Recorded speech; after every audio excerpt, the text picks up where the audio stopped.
루키서 2장 3절 말씀, 2절 말씀 제가 읽어드립니다. 모압 여인 룻이 나오미에게 이르되 원하건대 내가 밭으로 가서 내가 누구에게 은혜를 입으면 그를 따라서 이삭을 죽겠나이다 하니 나오미가 그에게 이르되 내 따라 갈지어다. 아멘. 모압 여인 룻이 시어머니 나오미를 따라서 이스라엘 베들레헴으로 와서 함께 살게 되었습니다. 두 가부가 함께 살 때 어떻게 먹고 살았을까요? 오늘 본문 말씀을 보게 되면 룻이 밭에 가서 이삭 죽기를 하는 것을 보게 됩니다. 룻은 시어머니와 함께 살 때 빈둥거리고 놀지 않았습니다. 게으르게 살지 않았어요. 일하기를 좋아하고 부지런히 노동했다라고 성경이 말씀하고 있는 것입니다. 여러분들 신자의 덕목 가운데 하나가 무엇일까요? 신자의 덕목 가운데 하나는 부지런히 일하는 것입니다. 성경은 노동을 신성한 것이다 이렇게 표현하고 있어요. 중세 수도원에서 수도사들이 수도 생활을 할 때 세 가지를 가장 큰 덕목으로 여겼는데, 첫 번째는 금식기도, 두 번째는 성경, 세 번째는 노동이었어요. 중세 수도사들은 노동을 성경 읽고 기도하는 것만큼 중요하게 여긴 것입니다. 노동으로서 하나님을 섬기고 노동으로서 사람을 섬기는 것이 가장 귀한 것으로 여긴 것입니다. 그러므로 우리도 하나님께서 우리를 부르시고 우리에게 맡겨주신 모든 일들을 최선을 다해서 잘 감당하는 자가 되어야 하는 것입니다.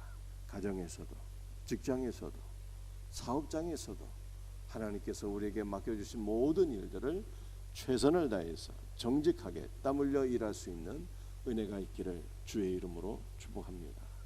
그런데 우리 성도들은 우리가 육신의 노동도 귀한 일이지만 오늘 룻을 보니까 밭으로 가서 이삭 죽기를 했다라고 말씀하고 있지 않습니까?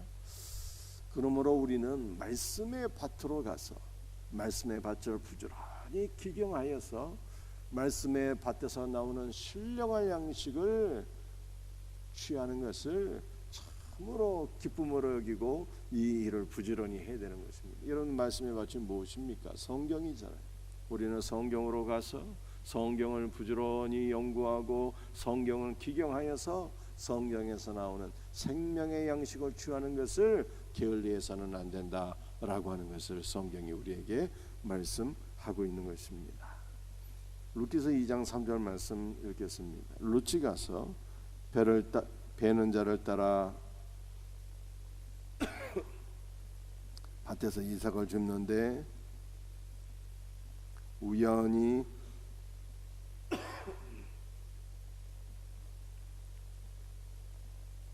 엘리멜렉의 친족 보아스에게 속한 밭에 이르렀더라. 룻이 밭으로 가서 이삭 죽기를 하는데 누구의 밭으로 가게 되었습니까? 보아스의 밭으로 가게 되었다라고 말씀하고 있습니다. 여러분들 보아스는 어떤 사람일까요? 보아스는 유력한 사람이라고 말씀하고 있습니다. 여러분들 유력하다라고 하는 것이 한자로 보게 되면 힘이 있다는 뜻이잖아요. 있을 유자의 심력자이니까 힘이 있다라고 하는 뜻인데 히브리어 원문도 비슷한 의미입니다. 부유하고 힘과 권세가 있는 보아스다 이렇게 말씀하고 있는 것입니다. 그런데 이 보아스는 또 어떤 사람이었을까요? 마태복음 1장을 보게 되면 예수님의 족보가 나오고 있는데 그 예수님의 족보를 보게 되면 보아스가 등장을 합니다. 살몬이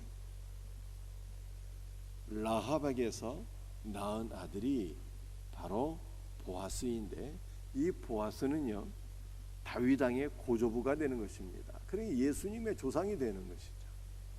보아스는 다윗 왕의 고조부가 되고 예수님의 조상이 되는 분인데 룻이 이 보아스의 밭으로 가서 이삭 줍기를 하다가 보아스를 만나게 되는 것입니다. 그런데 2장 3절 말씀을 보게 되면 룻이 의도하여 보아스의 밭으로 가서 보아스를 만난 게 아니라 우연히 그렇게 되었다라고 말씀합니다. 우연히. 그런데 이것이 인간의 관점에서 보면 우연인데 하나님의 관점에서 보게 되면 모든 것이 선하신 하나님의 섭리였다라고 표현하고 있는 것입니다. 하나님의 섭리 가운데 룻이 보아스의 밭으로 가서 이삭 줍기를 한 거예요. 룻은 의도하지 않았지만 룻이 보아스의 밭으로 간 것은 하나님의 섭리였다는 것입니다. 여러분들이 우리가 볼 때 모든 것이 우연인 것 같지만 우연은 없다고 성경에 말씀하고 있는 것입니다. 아합 왕이 전쟁터로 갔는데 적군이 쏜 화살이 적군이 무심코 허공으로 화살을 쏘았는데 그것이 아합 왕의 갑옷 솔기, 갑옷 솔기라고 하는 것은 갑옷의 이음새, 갑옷의 틈새를 가리키는 거예요. 그 갑옷의 틈새에 정확히 꽂혀서 아합 왕이 치명상을 입고 마침내 죽게 돼요. 그런데 이것이 우연이었을까요? 사람 편에서 보면 무심코 날린 화살이었고 우연히 날린 화살이었지만 하나님의 섭리였고 하나님의 심판의 화살이었다라고 성경에 말씀하고 있는 것입니다. 요게벳이 아들을 낳아서 그 이름을 모세라 했는데요. 한 석 달쯤 아들을 키우니까 모세의 울음소리가 너무 우렁차서 집안에 더 이상 몰래 숨겨 키울 수가 없었고 바로의 명을 따라서 바로가 명령을 내렸잖아요. 히브리 여인들은 아들을 낳으면 다 나일강에 갖다 버리라고 하는 명령을 내렸기 때문에 석 달간은 몰래 키우다가 마침내 갈대 상자에 넣어서 나일강가에 버리게 되었습니다. 그런데 마침 그때 말이죠. 바로의 공주가 나일강에 목욕하러 온 거예요. 목욕을 하는데 갈대밭에서 무언가 응애 하면서 아기 울음소리가 들리는 것을 듣게 되었습니다. 시녀를 보내어서 확인해 보니 갈대 상자 안에 어린아이가 있는 거예요. 바로의 공주가 그 어린아기 모세를 보니까 한편으로 너무 사랑스럽고 또 한편으로는 국률의 마음이 막 속에서부터 북받쳐 올라서 그 모세를 물에서 건져서 자기 아들로 입양해서 키우게 됩니다. 그런데 이 모든 것이 인간 편에서 보면 우연 같았는데 모세를 구원하시기 위한 하나님의 섭리였다는 거예요. 모세가 버려지는 그날 바로의 공주도 목욕하고 싶은 마음 들어서 그 시간에 목욕하러 나일강가에 오게 되었고 하필이면 모세가 버려진 갈대 숲에 바로의 공주가 갔는데 거기서 모세를 만났고 모세를 보자마자 사랑과 국률의 마음을 하나님께서 그냥 강물처럼 부어주셔서 바로의 공주가 모세를 자기 아들로 입양한 거 아니겠습니까? 이 모든 것이 하나님의 섭리였다는 것이죠. 여러분들 룻이 보아스의 밭으로 가서 보아스를 만나게 된 것도 의도하지 않은 일이었지만 주님의 섭리였다는 것입니다. 여러분들 보아스가 누구인가를 제가 말씀드렸습니다. 보아스는 다윗 왕의 고조부였고요. 다윗 왕의 고조부였다는 것은 그리스도의 조상이요 보아스는 그리스도를 상징하는 사람. 그러니까 모압 여인 룻이 아무 자격도 없는데 그는 이방 여인이었잖아요. 우상을 숭배하는 사람이었습니다. 아무 자격도 없는 이방 죄인이었지만 하나님의 선한 섭리 가운데 베들레헴에 오게 되었고, 보아스의 밭으로 가서 보아스를 만나게 되니 룻은 그리스도의 신부가 되는, 보아스는 예수님의 조상이고 예수님을 상징하잖아요. 이방 주인이 하나님의 선한 섭리에 의하여 그리스도를 만나고 그리스도의 신부로 세워지는 놀라운 은혜를 지금 룻기서 2장 3절이 우리에게 말씀하고 있는 것입니다. 하나님의 은혜였다는 거죠. 그리고 이것은 바로 우리에게 부어진 하나님의 은혜라는 거예요. 우리도 이방 주인이고 아무 자격도 없는 자였지만 하나님의 선한 섭리에 의하여서 예수님을 만나게 되었고, 예수 그리스도와 연합되어서 그리스도의 신부로 세워지는 이 놀라운 역사가 바로 우리에게 임한 것이다 라고 말씀하고 있습니다. 이 선하신 하나님의 섭리를 바울은 로마서 8장에서 이렇게 말씀하고 있습니다. 하나님을 사랑하는 자, 곧 그 뜻대로 부르심을 받은 자들에게는 모든 것이 합력하여 선을 이루느니라. 여러분들, 우리의 삶에 모든 것이 합력하여 선을 이루느니라. 여러분들, 선을 이룬다라고 하는 것이 무슨 뜻입니까? 선한 것은 오직 선하신 하나님 한 분밖에 없습니다. 우리 예수님이 선하신 하나님, 우리가 그분을 만나서 그분과 연합되어서 선하신 그리스도의 신부가 되었다는 얘기예요. 그런데 이 모든 것이 우리 주님의 선하신 섭리 가운데 이루어진다는 것입니다.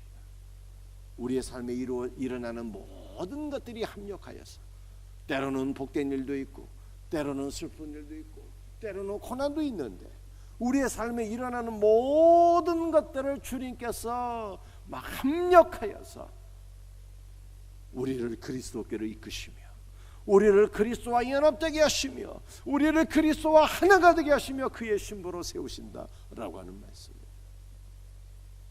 얼마나 감사합니까? 오늘 하루도 선하신 우리 주님의 손길이 저와 여러분을 그리스도의 품 안으로 더욱더 이끄시는 은혜가 있기를 예수님의 이름으로 축복합니다.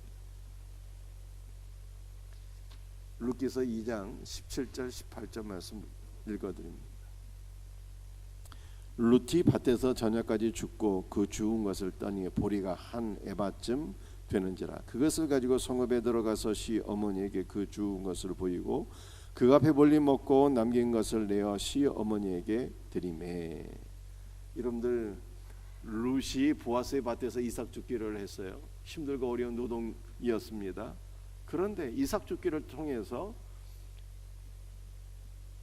보리를 추수하게 되었는데, 이삭을 주었고 그것을 집으로 가지고 와서 이삭을 추수해서 보리를 얻게 되었는데, 그 보리가 한 에바쯤 되었다. 여러분들, 한 에바는 얼마나 되는 것일까요? 곡식을 담는 용기인 것이죠. 여러분들, 우리나라에 옛날에 그 쌀을 담는 용기, 뒤주라는 것이 있었거든요. 이름 들어보셨죠? 뒤주. 그 뒤주는요, 사람 한 사람 정도 들어갈 수 있는 사이즈예요. 그래서 사도세자가 그 뒤주에 들어가서 죽은 것 아니겠습니까? 그런데 이스라엘에도 이 보리와 밀을 담는 그 용기가 있었는데, 그게 바로 에바. 그런데 이 에바는 우리나라의 뒤주보다는 사이즈가 좀 작은 거예요. 그러나 이 에바는요, 이 보리 한 45리터를 담을 수 있는 아주 큰 용기인 것입니다. 45리터의 이 보리를 담을 수 있는 용기, 여기 가득 보리를 담게 되었어요. 하루 동안 이삭 줍기를 해서 엄청나게 많은 이 보리를 얻게 된 것입니다. 여러분들, 이것은 우리들에게 무엇을 보여주고 있는 것입니까? 여러분들, 룻이 보아스를 만나서 마침내는 보아스의 신부가 되잖아요. 그리스도의 신부가 되면 우리 주님께서 우리에게 양식을 주시는데, 우리 주님 우리에게 풍성한 복을 주시는 거예요. 풍성한 양식, 풍성한 은혜와 생명을 우리 주님께서 우리에게 주실 것을 믿으시길 바랍니다. 그래서 요한복음에 예수님께서 이렇게 말씀하시죠. 내가 온 것은 양들로 하여금 생명을 얻게 하고 더 풍성히 얻게 하려 합니다.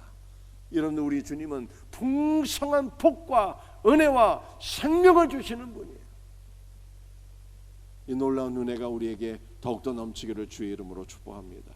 룻이 이렇게 한 에바 가득 보리를 얻어가지고 와서 자기도 먹고 이것으로 시어머니로 봉양하게 됩니다. 여러분들, 우리는 어떤 사람으로 주님 앞에 세워지는 것입니까? 그리스도의 신부로 세워지는 것이고, 그래서 풍성한 은혜와 복을 받아서 마침내는 또한 그리스도의 선한 청지기로 우리가 쓰임을 받게 되는 것입니다. 여러분들, 청지기의 삶은 나누고 베풀고 공급하는 것이잖아요. 나만 먹고 사는 것이 아니라 주님이 우리에게 주신 복은 차고도 넘치는 복이어서 이것으로 베풀고 나누고 섬기는 공급자, 선한 청지기가 된다는 거예요. 저와 여러분의 삶 가운데 그리스도의 은혜와 복이 충만하게 넘쳐서 일평생 나눠주고 베풀고 공급하는 선한 청지기로 살아갈 수 있기를 예수님의 이름으로 축복합니다. 기도하시겠어요? 아버지 하나님, 감사합니다. 오늘 루키서 2장 말씀을 붙잡고 간절히 기도합니다. 우리 사랑하는 성도들, 노동을 부끄러운 것으로 여기지 말게 하시고 노동을 신성한 것으로 여겨서 일하기를 좋아하는 자가 되게 하시고, 육체의 일만이 아니라 말씀의 밭으로 가서 말씀을 부지런히 기경하여 생명의 양식을 얻는 일에 게으르지 않도록 은혜를 베풀어 주옵기를 간절히 기도합니다. 주여, 오늘 하루도 선하신 우리 주님의 손길이 우리를 붙잡아 주시고 우리를 그리스도의 품 안으로 이끌어 주시옵기를 간절히 기도합니다. 주여, 우리의 삶 모든 것을 주님의 뜻 가운데로 이끌어 주시옵소서. 우리 주 예수여, 주님께서 룻을 보아스로 이끌어 주셔서 룻이 보아스를 만나서 보아스의 신부, 즉 그리스도의 신부가 되었던 것처럼 우리 모두가 선하신 하나님의 손길로 예수님을 만나게 되었고 예수 그리스도의 복된 신부가 되었사오니, 이제는 신랑이신 예수 그리스도로부터 풍성한 은혜와 생명과 복을 받게 하여 주옵시고, 주님이 우리에게 주신 모든 복으로 우리 일평생 나눠주고 베풀고 공급하는 선한 청지기가 되게 하여 주시옵소서. 이 놀라운 은혜가 우리에게 더욱더 넘치기를 간절히 소원하오며 예수님의 이름으로 기도드립니다. 아멘.